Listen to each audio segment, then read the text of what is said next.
জয়পুরহাটে একদিনের ব্যবধানে ৩০ টাকা বেড়ে ৩৭০ টাকায় বিক্রি হচ্ছে সোনালী মুরগি। দেশি মাছ কেজিতে বেড়েছে ১০০ টাকা, খাসির মাংস ১১০০ টাকা ও গরুর মাংস বিক্রি হচ্ছে ৭৫০ টাকা কেজিতে। আমরা কুরসা বাজারে মাছ কিনতে আসছি, মাছ তো কোনোটা কিনতেই পারতেছি না। ব্রাহ্মণবাড়িয়ায় গেল সপ্তাহ থেকে পটল, লাউ, ঝিঙা ও বেগুনের দাম বেড়েছে, তবে কিছুটা কমেছে শাকসবজি ও অন্যান্য সবজির দাম। কিছু দাম মানে বাড়িতে যে দেয় না, একটু গাড়ি ভাড়া তো বেশি, দাম বেশি।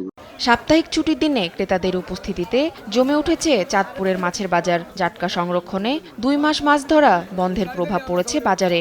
সব ধরনের মাছের দাম বেড়েছে কেজিতে ১০ থেকে ২০ টাকা। পর্যাপ্ত মাছ আছে, কিন্তু মাছের দাম বেশি। চট্টগ্রামে জ্বালানি তেলের সংকটের প্রভাব সরাসরি পড়েছে বাজারে। পাইকারি বাজারে সরবরাহ স্বাভাবিক থাকলেও খুচরা পর্যায়ে বেশ কয়েকটি পণ্যের দাম তুলনামূলক বেশি।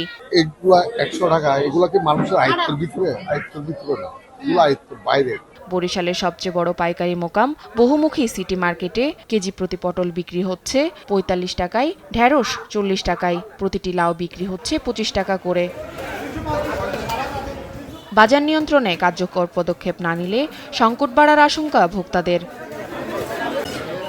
তাসফিয়া ইসলাম, নিউজ ডেস্ক, দেশ টিভি।